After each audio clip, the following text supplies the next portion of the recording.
Israel e Hamas. Sem sombra de dúvida, essa guerra é um grande cenário para que o anticristo ele seja revelado. Você está no canal Examinando as Escrituras. Vale lembrar que quando nós pensamos em Israel e Hamas, nós devemos não apenas pensar nesses dois poderes, mas também nós devemos pensar que por detrás deles existem outros reinos, outras nações que também estão envolvidas de uma forma indiretamente.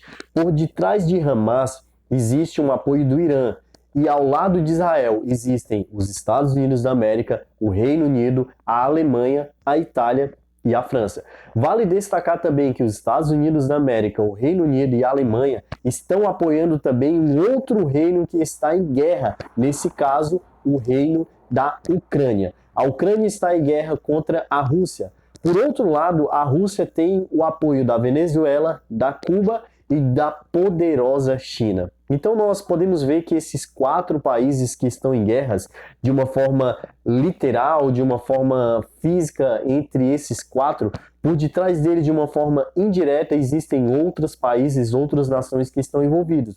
Nesse caso, nós podemos ver um surgimento de uma terceira guerra mundial por detrás de todo esse cenário. E vale destacar que quando nós falamos de uma terceira guerra mundial, nós não falamos de uma forma literal de mísseis sendo trocados, de bombas, e principalmente quando nós falamos sobre bombas atômicas, porque se esses poderes, principalmente Estados Unidos, a Coreia, a China, se eles fossem soltar todo o poderio de bombas que ele tem, o planeta hoje não suportaria.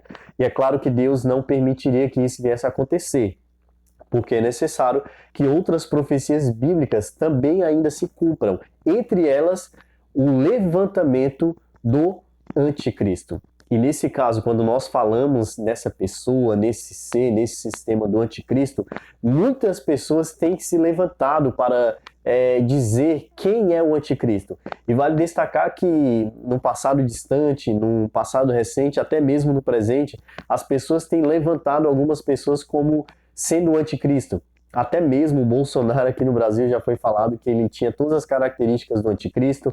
Elon Musk também já foi falado que ele é o anticristo, entre outras pessoas também. Até mesmo Emmanuel Macron, no tempo da pandemia, um homem certa vez chegou para mim e disse: olha, de fato agora o anticristo vai ser levantado, o Emmanuel Macron está escondido procurando a cura do Covid, e quando ele encontrar essa cura, ele vai ser então levantado como anticristo. É claro que essas profecias, que não são profecias que estão ligadas diretamente ao texto bíblico, todas elas são balela. Mas vale destacar, quando o apóstolo Paulo fala sobre esse anticristo, por mais que ele não use essa palavra anticristo, quem usa essa palavra principalmente é o apóstolo João, discípulo amado nas suas cartas, mas o apóstolo Paulo se refere ao anticristo como o homem da iniquidade, o filho da perdição, descrito em 2 Tessalonicenses capítulo 2. E esse texto de 2 Tessalonicenses capítulo 2, que também faz menção de o poder de Deus, ou o povo de Deus queria se afastar da verdade, o apóstolo Paulo usa essa palavra apostasia, que significa distanciamento, afastamento. Esse poder também é registrado no livro do profeta Daniel, no capítulo 7, quando Daniel recebe a visão do chifre pequeno. Esse chifre pequeno descrito em Daniel capítulo 7, em 2 Tessalonicenses capítulo 2, é o mesmo poder, sistema que está sendo falado em Apocalipse capítulo 13, a partir do versículo 1, quando o apóstolo João recebe uma visão de uma besta que sobe do mar. Então vejamos o seguinte, esse anticristo, esse sistema, é um poder que já está agindo desde os dias do apóstolo João, chegando até os nossos dias, e principalmente sendo levantado pouco antes da volta de Cristo Jesus. E quando vocês ouvirem falar que o anticristo é um grande líder político que vai se levantar, tenha em mente o seguinte: outras nações, outros países dificilmente irão aceitar, acatar ordens, opiniões, ideias que sejam levantadas por um outro líder religioso, outro líder político, perdão. É bem mais fácil eles aceitarem uma ideia, acatar algum conselho de um líder religioso. E vale destacar também o seguinte: quando o mundo estiver, entre aspas, em paz, que é uma profecia também que o apóstolo Paulo fala em 1 Tessalonicenses capítulo 5, versículo 3, quando ele diz: quando andarem dizendo que há paz e segurança, eis que lhes sobrevirá repentina destruição. Vejamos o seguinte, o anticristo ele é levantado para apaziguar, para acalmar os ânimos das nações que estarão à flor da pele. Como eu falei, uma possível terceira guerra mundial.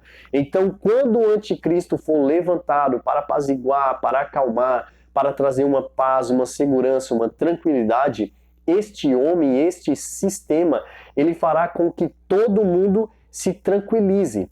Isso não quer dizer que as nações irão dar as mãos, porque existe uma outra profecia, essa é citada em Daniel capítulo 2, quando se fala na estátua que o rei Nabucodonosor ele teve um sonho e os pés da estátua eram metade barro e metade ferro, dizendo-se assim que esses poderes, esses reinos, eles nunca iriam se unir. E de fato, a Europa, o mundo, ele nunca se uniu e nunca vai se unir. Mas para que haja paz, para que haja uma tranquilidade, todos os reinos do mundo estarão assim mais sossegados, mais tranquilos, mas em paz, entre aspas, quando surgir então o anticristo. Nesse vídeo nós não vamos falar sobre a questão de quem é de fato o anticristo, mas lembre-se do que eu falei, principalmente dos textos de Daniel capítulo 7, de 2 Tessalonicenses capítulo 2 e Apocalipse capítulo 3, 1 Tessalonicenses capítulo 5, versículo 3 também, quando nós vemos as profecias bíblicas que falam sobre a questão do anticristo.